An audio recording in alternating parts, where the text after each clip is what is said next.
Pendengar debat Capres 2024 tahap kelima yang sebelum diselenggarakan Komisi Pemilihan Umum atau KPU disebut akan menambah keyakinan pemilih untuk menentukan pilihannya. Bobby Sabulete melaporkan selengkapnya.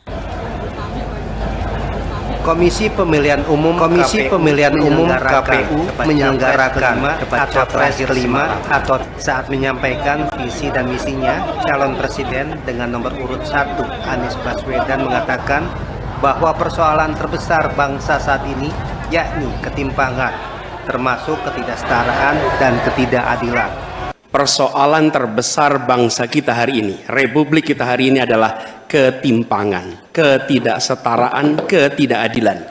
Ketimpangan antara Jakarta dan luar Jakarta, Jawa, luar Jawa, kaya, miskin, desa, kota, pendidikan umum, pendidikan agama, pendidikan kejuruan, dan pendidikan teknis. Ini semua adalah ketimpangan yang hari ini menjadi fenomena membahayakan bagi Republik ini. Bahkan di bidang perekonomian, segelintir orang menguasai sebagian besar perekonomian kita. Ketika Republik ini didirikan, para pendirinya 60-an orang anggota BPUPKI, mereka adalah orang-orang terdidik, mereka adalah kaum yang privilege, tapi mereka mendirikan Republik untuk semua, bukan mendirikan Republik untuk kepentingan dirinya, golongannya, ataupun keluarganya. Mereka mendirikan ini untuk semuanya.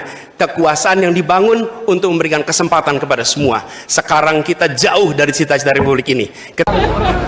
Sedangkan calon presiden dengan nomor urut 2 Prabowo Subianto mengatakan memiliki rencana besar dengan nama strategi transformasi yang salah satu proyeknya memberikan makanan bergizi untuk seluruh anak-anak Indonesia, termasuk yang masih dalam kandungan ibunya. Inti daripada strategi ini tentunya adalah meningkatkan kemakmuran bangsa Indonesia dan terutama memperbaiki kualitas hidup manusia Indonesia, seluruh rakyat Indonesia. Salah satu proyek strategis kita intinya adalah memberi makan bergizi untuk seluruh anak-anak Indonesia, termasuk yang masih dalam kandungan ibunya, dan selama sekolah sampai dari usia dini sampai dewasa. Ini akan mengatasi angka kematian ibu waktu lahir. Ini akan mengatasi kurang gizi anak, stunting. Ini akan menghilangkan kemiskinan ekstrim. Ini akan menyerap semua hasil panen para petani dan nelayan. Ini akan meningkatkan pertumbuhan ekonomi kita minimal sekitar 1,5 sampai 2%. Untuk cawapres dengan nomor urut 3 Ganjar Pranowo menekankan terdapat 3 bagian penting dalam membangun Indonesia yang beradab. 3 bagian dimaksud terkait kebudayaan, kesehatan, hingga pendidikan. Membangun Indonesia yang beradab, kita mulai dari 3 bagian. Kita punya kepribadian dalam kebudayaan dan itu mesti masuk di dalam jiwa insan Indonesia. Dan tentu saja kesehatan menjadi yang pertama. Preventif adalah sesuatu yang paling bagus.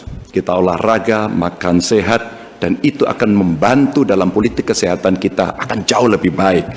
Dan tentu saja akses kesehatan yang diperlukan di setiap desa. Kenapa Ganjar Mahfud membuat 1 desa, 1 vaskes, 1 nakes? Karena kami ingin mereka mendapatkan yang terbaik. Dan kemudian ibu, anak, lansia, disabilitas, masyarakat adat akan mendapatkan peran yang sama di dalam layanan-layanan kesehatan, di mana di daerah-daerah terisolir mereka membutuhkan akses ini dengan sangat bagus. Kalau itu semua sudah baik Bapak Ibu, maka pendidikan dan kebudayaan mesti kita bangun bersama-sama. Seperti diketahui, Komisi Pemilihan Umum KPU menyelenggarakan debat Capres kelima.